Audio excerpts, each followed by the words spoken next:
Welcome back everyone. स्वागत करता हूं मैं आपके अपने चैनल केमिस्ट्री अड्डा पे। और ये है वीडियो नंबर 7 जिसमें बात करने वाला हूं chemistry of group number 16 element की। यस, ध्यान सुनिएगा। बात करेंगे आपसे chemistry of group number 16 elements की।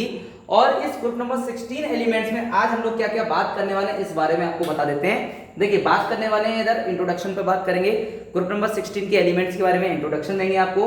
अकरेंस पे बात करेंगे जो कि आपके सिलेबस के अकॉर्डिंग है। इलेक्ट्रॉनिक कॉन्फ़िगरेशन पे बात करने वाले हैं। इसके अलावा ग्रेडेशन यानी कि जनरल ट्रेंड्स पे बात करने वाले हैं, फिजिकल और केमिकल प्रॉपर्टीज में। इसके अलावा एटॉमिक रेडियाई पर बात करेंगे कि जनरल ट्रेंड्स में top to bottom left right चलने पे क्या होता है। दूसरा आयनेशन एंथैल्पी पे बात करेंगे। तीसरा मेटलिक कैरेक्टर पे बात करेंगे, नॉन मेटलिक कैरेक्टर पे क्या फर्क पड़ता है। चौथा है एलिमेंटल स्टेट क्या होती है ग्रुप नंबर 16 एलिमेंट की। फिफ्थ बात करेंगे इलेक्ट्रोनेगेटिविटी पर कौन कौन से क्वेश्चन बनते हैं, इस पर भी बात करेंगे। 7 oxidation state, nature of compounds और formation of multiple bond, catenation property और एलोट्रोपी। ये 11 टॉपिक पे आप लोगों के साथ बात करने वाले हैं हम। सो कहीं मत जाइएगा, वीडियो को बिना स्किप करे लास्ट तक जरूर देखिए। और हम बात करेंगे टॉपिक की स्टार्टिंग करते हैं, वीडियो को लंबा नहीं करेंगे। वीडियो अच्छी लगे तो वीडियो को लाइक कर देना, कमेंट करके बताना प्रॉब्लम कहाँ आ रही है। चलिए स्टार्ट करते हैं। तो देखिए, जनरल इंट्रोडक्शन बात करते हैं। ग्रुप नंबर 16 एलिमेंट में ये एलिमेंट होते हैं और सही से टीपो। क्या नाम है? और सही से टीपो। ये है ग्रुप नंबर 16 एलिमेंट्स। इनमें आपके अगर बात करें पहले दो एलिमेंट की, तो ये हमारा मेटलिक और नॉन मेटलिक कैरेक्टर पता चल जाएगा। ये दोनों के दोनों नॉन मेटल्स होते हैं। अगले मेटलॉइड होते हैं। और ये होता है रेडियो एक्टिव एलिमेंट यानी radio active metal. Yes, radio active metal की बात करते हैं। तो उम्मीद करता हूं ये बात आपको समझ में आ गई होगी। तो इंट्रोडक्शन में इन ग्रुप का नाम सबसे पहले जान लेते हैं। ग्रुप नंबर 16 एलिमेंट का नाम होता है चैल्कोजेंस। ध्यान से सुनना, चैल्कोजेंस बोला जाता है यानी इनका मतलब होता है ओर फॉर्मिंग। क्या बोलते हैं इनको? ओर फॉर्मिंग बोलते हैं। यानी कि ओर आप जानते हैं जिससे मेटल्स को एक्सट्रैक्ट किया जाता है, उनकी वजह से इनको बोला जाता है चैल्कोजेंस। ठीक है, जनरली आप इसे ऑक्सीजन फैमिली भी बोल सकते हैं, but group number 16 elements is known as chalcogens यानी कि ओर फॉर्मिंग। ठीक है, तो ऑक्सीजन, सल्फर, सेलेनियम, टेलिनियम और पोलिनियम ये सारे एलिमेंट्स होते हैं। और आप जानते हैं कि ऑक्सीजन हमारे एटमॉस्फेयर में एग्जिस्ट करती है। अप्रोक्सीमेट डाटा होगा 21% की फॉर्म में एग्जिस्ट करती है हमारे एटमॉस्फेयर में। इसके अलावा सल्फर आपके खाने पीने की चीजों में प्रेजेंट होता है, कंपाउंड्स की फॉर्म में प्रेजेंट होता है, कई सारी जगह पे सल्फर प्रेजेंट होता है। तो यहाँ पे जो क्वेश्चन बन सकता है उसमें से हम आपको बता दें सल्फर कहाँ कहाँ प्रेजेंट होता है ऑर्गेनिक कंपाउंड में। देखिए, एग में प्रेजेंट होता है, गार्लिक में प्रेजेंट होगा, ओनियन में प्रेजेंट होता है, ठीक है, प्रोटीन में भी प्रेजेंट होता है, ठीक है, एक्सेट्रा। ये सब हमारी खाने पीने की चीजें हैं, ऑर्गेनिक सब्सटेंस है, इन सब के अंदर सल्फर प्रेजेंट होता है। आपको जो प्याज काटते टाइम आंसू आते हैं, टीयर्स आते हैं, उनके पीछे सल्फर वजह होती है। सल्फर की वजह से आंखों से आंसू निकलने लगते हैं। तो ये दो एलिमेंट के बारे में मैंने जनरल अकरेंस बता दिया। बाकी सल्फर आपका फ्री स्टेट में एग्जिस्ट करता है, डायटोमिक फॉर्म में, टेट्रा और ऑक्टा, है ना। तो इस तरह से इसके अलावा सल्फर के कई सारे कंपाउंड बनते हैं, कई सारी चीजें, कई सारे कंपाउंड आप देख सकते हैं सल्फर के एग्जिस्ट करते हैं। बट यहाँ पर जो क्वेश्चन बन सकता है कि ऑर्गेनिक सब्सटेंस में सल्फर किन चीजों में पाया जाता है, ये मैंने आपको बता दिया। देन अब हम बात करते हैं अकरेंस के बाद जनरल इलेक्ट्रॉनिक कॉन्फ़िगरेशन। देखिए, इलेक्ट्रॉनिक कॉन्फ़िगरेशन आप जानते हैं क्या होता है, NS2 NP कितना है ग्रुप नंबर ये है, तो 16 ग्रुप का इलेक्ट्रॉनिक कॉन्फ़िगरेशन हो जाएगा NS2 NP4। क्या हो जाएगा? NS2 NP4। उम्मीद करता हूं बात समझ में आ गई होगी। NS2 NP4 general electronic configuration हो जाएगा ग्रुप नंबर 16 एलिमेंट का। यस, जनरल इलेक्ट्रॉनिक कॉन्फ़िगरेशन और ग्रुप नंबर 16 एलिमेंट्स। अब बात कर लेते हैं इसके बाद हम आगे। नेक्स्ट अकरेंस हो गया, जनरल इलेक्ट्रॉनिक कॉन्फ़िगरेशन हो गया, यानी टोटल वैलेंस इलेक्ट्रॉन के पास हो जाएंगे 6। अगली हमारी प्रॉपर्टी आती है इलेक्ट्रॉनिक कॉन्फ़िगरेशन के बाद ग्रेडेशन। देखिए, ग्रेडेशन में कौन कौन सी चीजें हैं, सबसे पहले आपसे बात करेंगे एटॉमिक रेडियाई पर। तो देखिए, सबसे पहले बात करते हैं पहली प्रॉपर्टी पर, एटॉमिक रेडियाई। आयनिक रेडियाई, इस बारे में बात कर लेते हैं, साइज पे बात कर लेते हैं।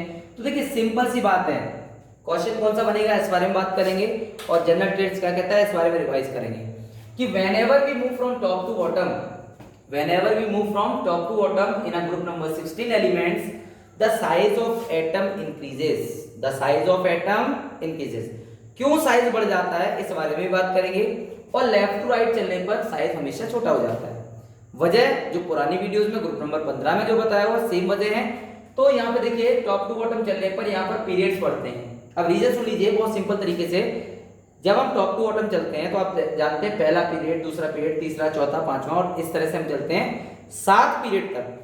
तो टॉप टू बॉटम चलने पर यहाँ पर नंबर ऑफ पीरियड्स बढ़ जाते हैं। जैसे जैसे पीरियड्स बढ़ते जाएंगे एक नई शेल बढ़ती जाएगी। क्या होगा, एटम के पास एक नई शेल बढ़ती जाएगी। देखिए ये सेंटर हो गया, इसका पहली शेल, दूसरी शेल, तीसरी शेल, कुछ इस तरह से नंबर ऑफ शेल्स लगातार लगातार बढ़ती चली जाती हैं, और शेल्स बढ़ती चली जाएंगी तो न्यूक्लियस से और बाहर वाले इलेक्ट्रॉन का डिस्टेंस बढ़ता चला जाएगा, और डिस्टेंस बढ़ेगा तो एटम का साइज बढ़ेगा, क्योंकि फोर्स ऑफ अट्रैक्शन कम हो जाता है। क्या हो जाता है, फोर्स ऑफ अट्रैक्शन कम हो जाता है। चलिए इसके बाद चलते हैं हम आगे, नेक्स्ट है हमारा इसके बाद टॉपिक लेफ्ट टू राइट चलने पर साइज क्यों बढ़ जाता है। तो जब हम लेफ्ट टू राइट चलते हैं तो साइज इसलिए घट जाता है क्योंकि वहां पर एक ही शेल में इलेक्ट्रॉन लगातार, एक ही शेल में इलेक्ट्रॉन लगातार बढ़ते चले जाते हैं, और साथ में न्यूक्लियस के अंदर प्रोटॉन बढ़ते जाते हैं। आप ध्यान देना, Z is equal to E is equal to P, यानी कि जैसे जैसे लेफ्ट टू राइट चलने पर एटॉमिक नंबर बढ़ेगा तो बाहर की शेल में इलेक्ट्रॉन के नंबर बढ़ेंगे, और साथ में प्रोटॉन के नंबर न्यूक्लियस बढ़ेंगे। मतलब पॉजिटिव चार्ज बढ़ता रहेगा, नेगेटिव चार्ज बढ़ता रहेगा, तो क्या होगा, फोर्स ऑफ अट्रैक्शन यानी कि न्यूक्लियर चार्ज बढ़ जाता है। इस वजह से लेफ्ट टू राइट चलने पर साइज हमेशा छोटा हो जाता है। चलिए उम्मीद करता हूं दोनों बात समझ में आप लोगों को आ गई होंगी।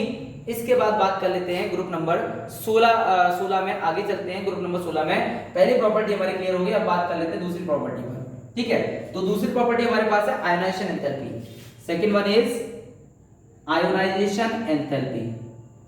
एक और फिर रिपीट कर रहा हूं, what is the ionization enthalpy, कि the minimum amount of energy, the minimum amount of energy required to eject an electron from the outermost orbit of an isolated gaseous atom। एक बार फिर सुनिएगा कि what is the ionization enthalpy, it is the minimum amount of energy required to eject an electron from the outermost orbit of an isolated gaseous atom।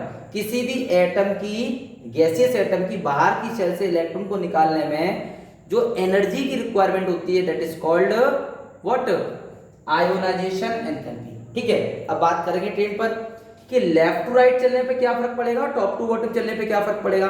तो जब हम left to right चलते हैं तो आयोनाइजेशन एंथैल्पी बढ़ती है। एक fundamental ध्यान रखना, हमेशा आयोनाइजेशन एंथैल्पी डायरेक्टली प्रोपोर्शनल होती है फोर्स ऑफ अट्रैक्शन के। ध्यान देना कि कहीं भी अट्रैक्शन बढ़ेगा तो आयोनाइजेशन एंथैल्पी बढ़ जाती है, इस बात का विशेष ध्यान रखना। कैसे कि लेफ्ट टू राइट चलने पे बढ़ती है और टॉप टू बॉटम चलने पे घटती है। क्यों, इसके पीछे क्या वजह है, रिपीट करते हैं कि लेफ्ट टू राइट जब हम चलते हैं तो आयोनाइजेशन एंथैल्पी जो होती है वो बढ़ जाती है, और टॉप टू बॉटम चलने पे करते हैं तो घट जाती है। क्यों, बात समझिएगा कि जब हम लेफ्ट टू राइट चलते हैं तो अभी आपको बताया कि number of electrons, what, number of electrons in the outermost shell increases, कि बाहर की शेल में नंबर ऑफ इलेक्ट्रॉन्स जो होते हैं लगातार बढ़ते जाते हैं सेम शेल में। प्रोटॉन्स के नंबर न्यूक्लियस बढ़ेंगे तो न्यूक्लियर चार्ज बढ़ेगा, न्यूक्लियर चार्ज बढ़ने का मतलब फोर्स ऑफ अट्रैक्शन बढ़ेगा, इसलिए लेफ्ट टू राइट चलने पर आयोनाइजेशन एंथैल्पी बढ़ जाया करती है। ध्यान देना, आयोनाइजेशन एंथैल्पी बढ़ जाती है। सिमिलरली टॉप टू बॉटम जब हम चलते हैं तो एटम का साइज बढ़ता चला जाएगा, न्यूक्लियस से लेके बाहर के शेल में जो इलेक्ट्रॉन होते हैं उसका डिस्टेंस बढ़ जाता है, और डिस्टेंस बढ़ जाएगा तो फोर्स ऑफ अट्रैक्शन कम हो जाएगा, और फोर्स ऑफ अट्रैक्शन कम हो जाएगा तो ध्यान देना, तो आयोनाइजेशन एंथैल्पी क्या हो जाएगी, कम हो जाएगी। तो उम्मीद करता हूं ये बात आप लोगों को समझ में आ गई होगी। अब यहां से जो क्वेश्चन बनता है बड़े ध्यान से सुनिएगा, क्वेश्चन क्या बनता है, क्वेश्चन यहां से बनता है कि ग्रुप 15 और ग्रुप 16 दो एलिमेंट हो गए, ग्रुप 15 और ग्रुप 16 में लेफ्ट टू राइट चलने पे भी बताया आयनाइजेशन एंथैल्पी बढ़ती है। इसका मतलब ग्रुप 16 की आयनाइजेशन एंथैल्पी ज्यादा होनी चाहिए ग्रुप 15 से। एक बार फिर क्वेश्चन रिपीट कर रहा हूं कि whenever we move from left to right the ionization enthalpy increases, it means 16 की ionization enthalpy ज्यादा होनी चाहिए। बट क्वेश्चन बनता है कि 15 की ionization enthalpy 16 से ज्यादा क्यों होती है। क्वेश्चन समझ में आ गया। ग्रुप नंबर 15 की जो ionization enthalpy 16 से ज्यादा क्यों होती है, इस बारे में हम लोग बात करने जा रहे हैं। तो क्यों ज्यादा होती है इस बारे में हम आपसे बात करेंगे।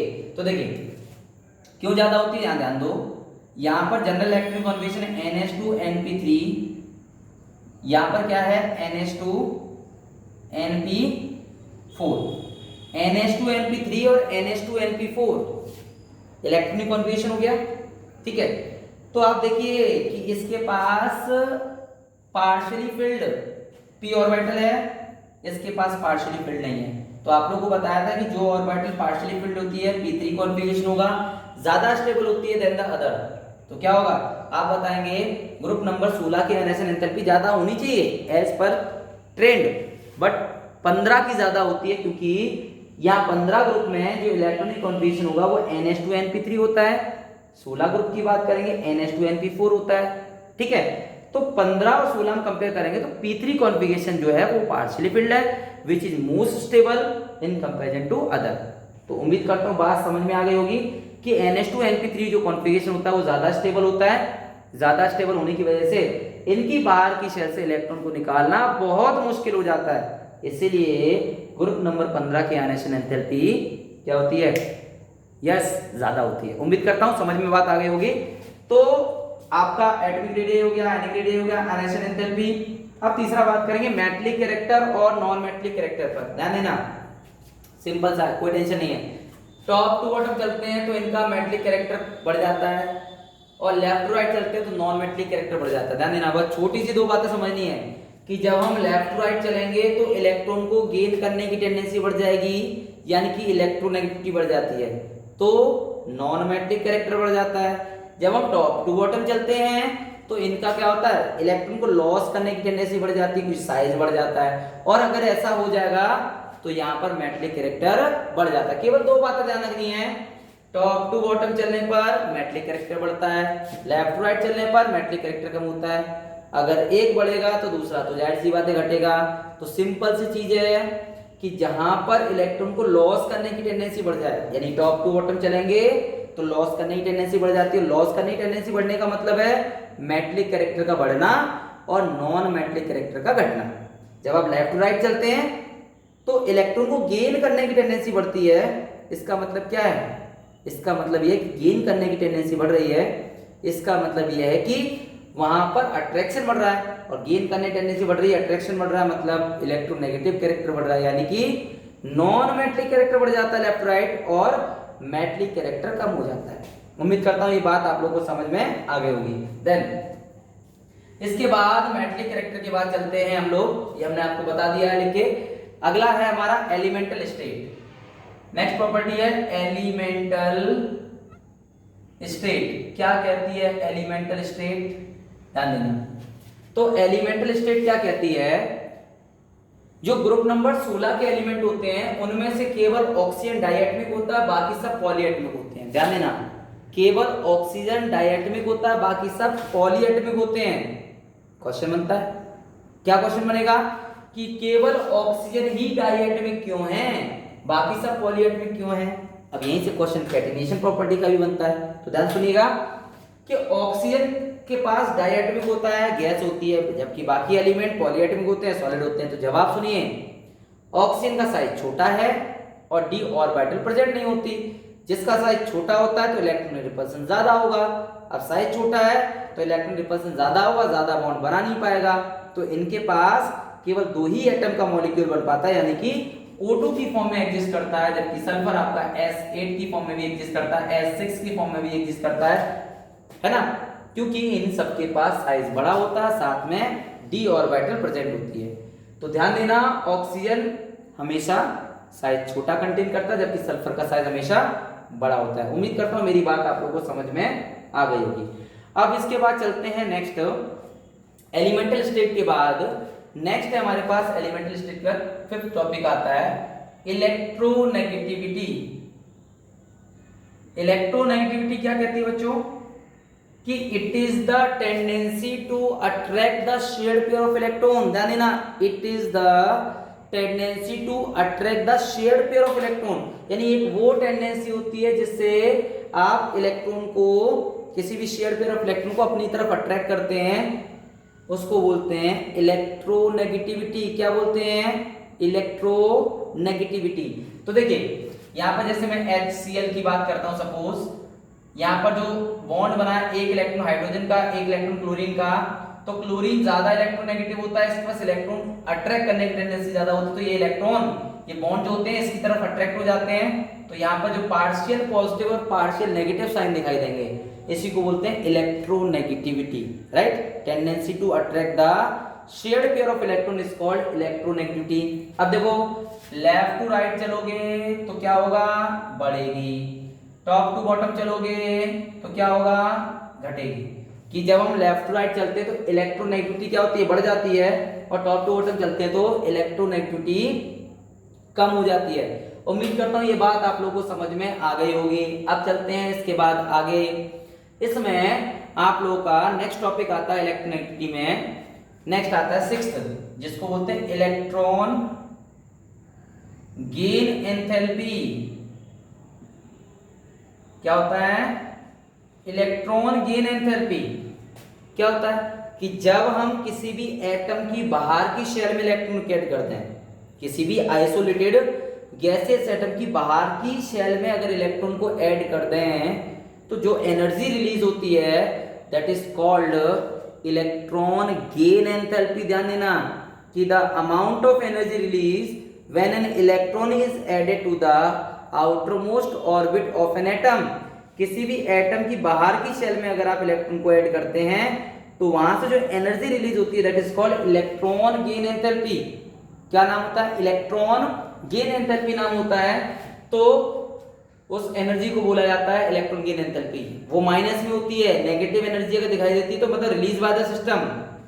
अब ध्यान देना, जब हम लेफ्ट टू राइट चलते हैं तो इलेक्ट्रॉन गेन एंथैल्पी क्या होती है? बढ़ जाएगी, और टॉप टू बॉटम चलेंगे तो इलेक्ट्रॉन गेन एंथैल्पी घट जाएगी।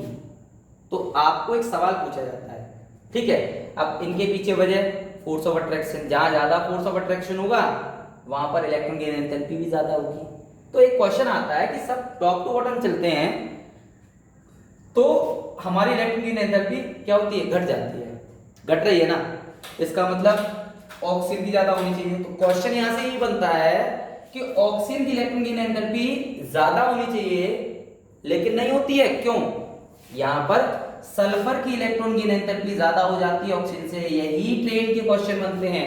जो क्वेश्चन बता रहा हूं फोकस करना आप लोग, कि सवाल आता है कि यहां पर इनकी इलेक्ट्रॉन गेन एंथैल्पी सल्फर की ऑक्सीजन से ज्यादा क्यों जाती है? क्यों ज्यादा हो जाती है भाई? देखिए इसमें छोटे से कारण हैं, ठीक है। ये क्वेश्चन आपका पहले ग्रुप में भी था, 15 में अगर आप पूछोगे तो फास्फोरस की इलेक्ट्रॉन गेन एंथैल्पी नाइट्रोजन से ज्यादा हो जाती है। दोनों का सेम जवाब रहेगा, ठीक है। हो सकता है मैंने ये डिस्कस ना किया हो पहले वीडियो में ग्रुप नंबर 15 में, तो आप देख लीजिए। ग्रुप नंबर 16 में सल्फर की ionisation enthalpy, electron gain enthalpy sorry, oxygen से ज्यादा होती है। ऐसे ही बोलेगा नाइट्रोजन से फास्फोरस की ज्यादा होती है। ध्यान देना, आप अगर किसी भी एटम की बाहर की शेल में इलेक्ट्रॉन ऐड करेंगे तो इलेक्ट्रॉन ऐड होना चाहिए ना, वहां पर रिपल्सन नहीं आना चाहिए। क्या होता है यहाँ पर कि आप बात करेंगे सल्फर का साइज छोटा होता है, इधर ऑक्सीजन का साइज छोटा होता है इधर, और इधर नाइट्रोजन का साइज छोटा होता है। तो बोलोगे कि due to the smaller size of oxygen atom and smaller size है एंड हाई इलेक्ट्रॉनिक रिपल्सन, जब साइज छोटा होगा तो इलेक्ट्रॉन कम जगह में आएंगे, छोटे से रीजन में। तो छोटे से रीजन में जब इलेक्ट्रॉन आएंगे तो उनमें रिपल्सन क्रिएट हो जाता है। जब रिपल्सन क्रिएट हो जाएगा तो क्या होगा?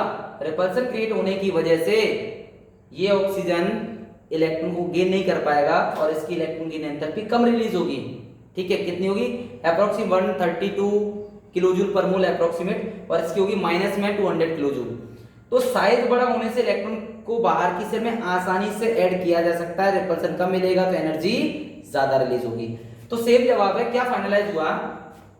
ऑक्सीजन और नाइट्रोजन दोनों का साइज छोटा होगा, स्मॉलर साइज होता है तो इलेक्ट्रॉन रिपल्सन ज्यादा होता है। So it is very difficult to add, so it is very difficult to add an electron to the outermost orbit of an atom. So ये बहुत ज्यादा डिफिकल्ट होता है किसी भी एटम की बाहर की शेल में इलेक्ट्रॉन को ऐड करना। तो क्या होगा, oxygen and nitrogen both having the less electron gain enthalpy in comparison two sulphur और फास्फोरस। तो ध्यान देना, इसका छोटा सा जवाब है, छोटा साइज होता है और इलेक्ट्रॉन रिपल्सन ज्यादा होता है। पी ब्लॉक में लिखना कम होता है, समझना ज्यादा है। अब इसके बाद बात करते हैं 7 टॉपिक पर, ऑक्सीडेशन स्टेट। तो बच्चों क्या बताया था ऑक्सीडेशन स्टेट आप लोगों को? ऑक्सीडेशन स्टेट के लिए कुछ क्वेश्चन में बात करेंगे, डेफिनेशन में बात करेंगे। ऑक्सीडेशन स्टेट एक रेजिडुअल चार्ज होता है किसी भी मॉलिक्यूल में, एक एटम पर। Oxidation state is the residual charge on an element in a compound due to the presence of surrounding element, it is called oxidation state. Example बात करते हैं, जैसे एक एग्जांपल लेते हैं H2SO4, ठीक है। अब मैं बोलूं सल्फर का मुझे ऑक्सीडेशन स्टेट चार्ज नहीं मालूम है, तो सल्फर पे जो बचा हुआ चार्ज होगा किसकी वजह से, इधर हाइड्रोजन है इधर ऑक्सीजन है, इनकी वजह से जो भी चार्ज बचा हुआ आएगा उसको हम बोलेंगे ऑक्सीडेशन स्टेट। x -2 × 4 = 0, तो x कितना निकलेगा +6, यानी कि सल्फर के ऊपर जो चार्ज है वो +6 है due to the presence of hydrogen and oxygen. यानी residual charge net charge present होता है किसी भी एलिमेंट पर उनके कंपाउंड में, इसको बोला जाता है ऑक्सीडेशन स्टेट। क्या बोला जाता है, ऑक्सीडेशन स्टेट बोला जाता है। तो ये बात समझ में आ गई आप लोगों को, +6 ऑक्सीडेशन स्टेट। अब यहां से क्वेश्चन क्या बनते हैं, डायरेक्टली मैं बात करता हूं क्वेश्चन पर। तो ग्रुप नंबर 16 है, तो ग्रुप नंबर 16 में मैक्सिमम ऑक्सीडेशन स्टेट कितनी होती है? तो आपको बताया था किसी भी ग्रुप की आप ऑक्सीडेशन स्टेट अगर आप काउंट करें तो मैक्सिमम ऑक्सीडेशन स्टेट की अगर आप बात करेंगे तो वो होती है ग्रुप में प्रेजेंट वैलेंस इलेक्ट्रॉन के बराबर। अभी बताया था वैलेंस इलेक्ट्रॉन कितने होंगे, 4 और 2 6, यानी कि इस ग्रुप की मैक्सिमम ऑक्सीडेशन स्टेट होती है +6। तो बाल को क्वेश्चन बनते हैं, यहां से क्या क्वेश्चन बनेगा कि जब आप टॉप टू बॉटम चलोगे तो +6 की स्टेबिलिटी कम हो जाती है जबकि +4 की स्टेबिलिटी बढ़ जाती। क्यों, क्वेश्चन सुनना, जब हम टॉप टू बॉटम चलते हैं तो +6 की स्टेबिलिटी कम हो जाती है जबकि +4 की स्टेबिलिटी बढ़ जाती है। तो ग्रुप 15 में भी मैंने इस बारे में आपको क्वेश्चन बताया था, सेम रीजन है। क्या रीजन बताओगे, due to inert pair effect, inert pair effect, सही है। जवाब तो हो गया, एक बार फिर भी रिवाइज कर देता हूं मैं कि जिस बच्चों को अगर इनर्ट पेयर इफेक्ट नहीं मालूम है वो समझ लेगा। क्या कहता है, +6 से लेकर +4, +6 की स्टेबिलिटी कम हो जाती है जबकि +4 की स्टेबिलिटी बढ़ जाती है। क्यों, देखिए यहां पर भी बताया आपको इलेक्ट्रॉनिक कॉन्फ़िगरेशन क्या होता है, NH2Sp4, S electron does not participate in the bond formation. क्या होता है, S इलेक्ट्रॉन पार्टिसिपेट करता ही नहीं है बॉन्ड फॉर्मेशन में, लेकिन P electron participate in the bond formation. S electron nucleus के पास में होता है, इनका न्यूक्लियस के साथ अट्रैक्शन ज्यादा होता है तो ये बॉन्ड बनाने में पार्टिसिपेट नहीं करते हैं, लेकिन केवल P ब्लॉक के एलिमेंट बॉन्ड बनाने में पार्टिसिपेट करते हैं। इसलिए क्या होगा, फास्फोरस इसमें P ब्लॉक में केवल P इलेक्ट्रॉन, इस ग्रुप में केवल P इलेक्ट्रॉन पार्टिसिपेट करेंगे बॉन्ड बनाने में, इसलिए टॉप टू बॉटम चलने पर +4 की स्टेबिलिटी ज्यादा हो जाती है। उम्मीद करता हूं बात समझ में आ गई होगी। अच्छा, इसके अलावा क्वेश्चन यहाँ पर और भी बनते हैं, और इस ग्रुप में कौन कौन सी ऑक्सीडेशन स्टेट एग्जिस्ट करती हैं। तो देखिए ऑक्सीजन की ऑक्सीडेशन स्टेट की अगर मैं बात करूं तो ऑक्साइड में अगर मैं बात करूंगा, ऑक्साइड होता है O2 नेगेटिव, इसमें होती है -2, है ना। इसमें परऑक्साइड की मैं बात करूंगा तो परऑक्साइड होता है O2 2 नेगेटिव, इधर होती है -1, कितनी होती है -1। सुपर ऑक्साइड क्या होता है, सुपर ऑक्साइड जो होगा O2 नेगेटिव, इसमें होती है -½ ध्यान देना बच्चों, -½ ऑक्सीडेशन स्टेट होती है सुपर ऑक्साइड में, ठीक है। एक क्वेश्चन और होता है कि एक कंपाउंड का नाम बताओ जिसमें ऑक्सीडेशन स्टेट ऑक्सीजन की पॉजिटिव होती है। ध्यान देना, F2O, ध्यान देना क्या होता है F2O, ठीक है। या हम इसको ऐसे भी लिखते हैं, दो तरीके से पूछा जाता है OF2। तो पहले इनमें पूछा जाता है बताओ इनकी करंट रिप्रेजेंटेशन क्या होगी, तो तो करंट रिप्रेजेंटेशन आपकी ये सही है और ये गलत है। तो OF2 में कंपाउंड एक ऐसा कंपाउंड है जिसमें ऑक्सीजन की ऑक्सीडेशन स्टेट नॉन मेटलिक होने के बावजूद भी इसकी पॉजिटिव होती है। क्यों? कंपाउंड का नाम ध्यान रखना, ये ध्यान रखना क्यों, इसके पीछे वजह होती है। क्या वजह होती है? कि आप कंपेयर करो ऑक्सीजन फ्लोरीन में इलेक्ट्रोनेगेटिविटी फ्लोरीन की ज्यादा होती है और ऑक्सीजन की कम होती है। तो सवाल ये आता है कि ऑक्सीजन को हम पॉजिटिव रखते हैं। एक क्लास 11 में आपने रूल समझा होगा कि जिन एलिमेंट की इलेक्ट्रोनेगेटिविटी ज्यादा होती है वो नेगेटिव होते हैं और जिनकी इलेक्ट्रोनेगेटिविटी कम होती है वो पॉजिटिव होते हैं। तो इसलिए ऑक्सीजन पे यहाँ पर आप फाइंड आउट करें तो x मानेंगे -1 × 2, कंपाउंड पे चार्ज 0, कितना निकलेगा +2। यानी OF2 एक ऐसा कंपाउंड है जिसमें फ्लोरीन की इलेक्ट्रोनेगेटिविटी ज्यादा है, जिसकी वजह से ऑक्सीजन की ऑक्सीडेशन स्टेट +2 भी एग्जिस्ट करती है। ध्यान देना, +2 भी एग्जिस्ट करती है।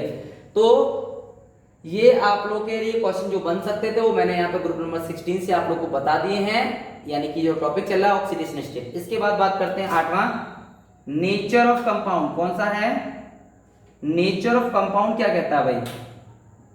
देखिए, अगर नेचर ऑफ कंपाउंड की बात की जाए तो नेचर ऑफ कंपाउंड क्या कहता है? सिंपल सी बात बोलता है, बहुत सिंपल सी बात बोलता है नेचर ऑफ कंपाउंड कि कंपाउंड अगर ग्रुप नंबर 16 के एलिमेंट को पहले और दूसरे ग्रुप के साथ कंबाइन किया जाए, किसके साथ? पहले और दूसरे ग्रुप के साथ अगर कंबाइन किया जाए तो ये आयनिक बनाते हैं। जाहिर सी बात है, पहले दूसरे ग्रुप के एलिमेंट कौन है? मेटलिक नेचर के हैं और ग्रुप नंबर 16 कैसा है? नॉन मेटलिक नेचर है। तो पहले और दूसरे ग्रुप के एलिमेंट जो भी होते हैं वो कंबाइन करते हैं और कंबाइन करने के बाद क्या बनाते हैं?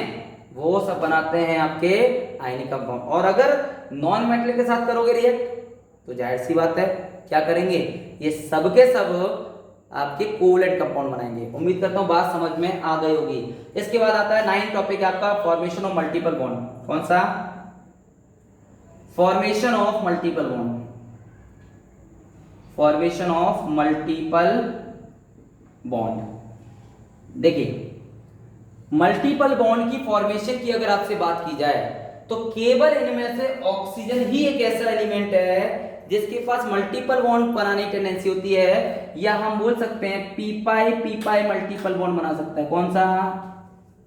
पी पाई मल्टीपल बॉन्ड बना सकता है। ध्यान देना, पी पाई मल्टीपल बॉन्ड बना सकता है। क्यों? क्या वजह होती है आखिर? तो पी पाई मल्टीपल बॉन्ड बनाने की टेंडेंसी केवल और केवल ग्रुप नंबर 16 में ऑक्सीजन के पास होती है, क्योंकि साइज छोटा होता है। साइज छोटा होने की वजह से, एब्सेंस ऑफ डी ऑर्बिटल होने की वजह से केवल 2 ही एटम आपस में डबल बॉन्ड बना सकते हैं, पी पाई मल्टीपल बॉन्ड बना सकते हैं। बाकी कोई भी एलिमेंट ग्रुप 16 का मल्टीपल बॉन्ड नहीं बनाता है। उम्मीद करता हूं बात समझ में आ गई होगी। अगली बात कर लेते हैं आपसे, कैटिनेशन प्रॉपर्टी की बात कर लेते हैं। किसकी? Catenation property. क्या कहती है कैटिनेशन प्रॉपर्टी? आप जानते हैं, पहले भी होता है, सेल्फ लिंकिंग प्रॉपर्टी। क्या बोलते हैं इसको? सेल्फ लिंकिंग प्रॉपर्टी को बोलते हैं कैटिनेशन प्रॉपर्टी, है ना।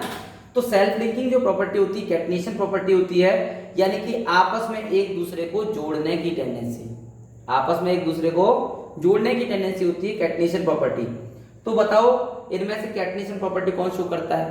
तो ऑक्सीजन एक ऐसा एलिमेंट है जो कि कैटिनेशन प्रॉपर्टी सबसे कम शो करता है। जब जवाब पूछा जाए तो क्वेश्चन सुन लो पहले, ऑक्सीजन कैटिनेशन प्रॉपर्टी क्यों कम शो करता है जबकि बाकी अदर एलिमेंट जो होते हैं वो हाईली कैटिनेशन प्रॉपर्टी शो करते हैं, पॉलीएटमिक एग्जिस्ट करते हैं। क्वेश्चन कई तरीके से घुमा के भी पूछा जा सकता है।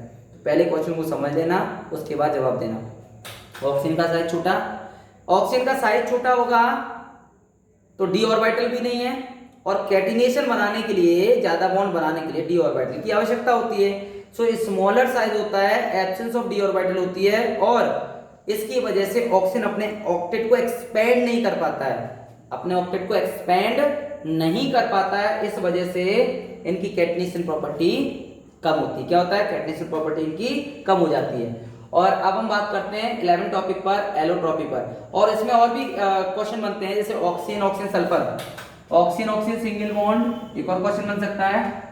ऑक्सीजन सिंगल बॉन्ड जो होता है वो कमजोर होता है सल्फर सिंगल बॉन्ड से। क्यों? तो भाई एक चीज बताओ, ऑक्सीजन का साइज छोटा है, साइज छोटा होगा तो इनके बीच रिपल्सन ज्यादा होगा, रिपल्सन ज्यादा होगा तो क्या होगा, रिपल्सन ज्यादा होने की वजह से बॉन्ड मजबूत बनेगा नहीं। जबकि सल्फर का साइज बड़ा होता है, बॉन्ड बनाने की एबिलिटी होती है, प्रेजेंस ऑफ डी ऑर्बिटल होती है। बट यहाँ पे क्वेश्चन क्या पूछा जा रहा है कि oxygen oxygen single bond sulphur sulphur single bond से ज्यादा कमजोर होता है, क्यों? छोटा सा रीजन है, छोटा size, smaller size of oxygen and high electron repulsion. Due to these two factors oxygen can not form strong bond as compare to sulphur. ठीक है, आपसे क्वेश्चन ऐसे भी पूछा जा सकता है कि ऑक्सीजन डायएटमिक था जबकि सल्फर पॉलीएटमिक था, अभी बताया था। तो सिंपल सी बात है, छोटा साइज, टेंडेंसी ज्यादा नहीं है बॉन्ड बनाने की, इलेक्ट्रॉन रिपल्सन ज्यादा है, इसलिए केवल सल्फर या अदर एलिमेंट इस ग्रुप के आपस में कैटिनेशन प्रॉपर्टी ज्यादा शो करते हैं, बट ऑक्सीजन नहीं कर पाता है। और अब बात कर लेते हैं ऑक्सीजन की। तो देखिए इसमें एलोट्रोपी की बात कर लेते हैं। तो ऑक्सीजन की एलोट्रोपिक फॉर्म होती है, जैसे डाइऑक्सीजन होती है O2, और इसके अलावा ओजोन भी एग्जिस्ट करती है O3। इसके अलावा बाकी ऑक्सीजन का सल्फर हो गया, सेलेनियम, टेलेनियम, ये सारे के सारे एलिमेंट एलोट्रोपिक फॉर्म एग्जिस्ट करती है, मतलब एक से ज्यादा इनकी फॉर्म एग्जिस्ट करती है। ठीक है, और पोलोनियम एक रेडियोएक्टिव एलिमेंट है, इसकी कोई भी एलोट्रोपिक फॉर्म एग्जिस्ट नहीं करती है।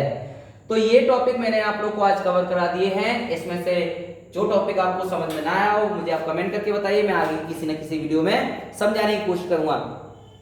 उम्मीद करता हूं वीडियो आपको पसंद आया होगा। अगर वीडियो पसंद आया हो, वीडियो अच्छी लगे तो वीडियो को लाइक करिए, अपने फ्रेंड के साथ शेयर करिए, और चैनल अभी तक सब्सक्राइब नहीं किया तो प्लीज चैनल को सब्सक्राइब कर दीजिए, क्योंकि आपका एक लाइक, एक शेयर, एक मोटिवेशन हमें बहुत ज्यादा मोटिवेट करता है। आप लोगों का सपोर्ट हमारे लिए बहुत इंपॉर्टेंट होता है। सो प्लीज सपोर्ट करें, चैनल को लाइक करें, शेयर करें और सब्सक्राइब करें। गुड बाय एवरीवन, मिलते हैं अगली वीडियो में।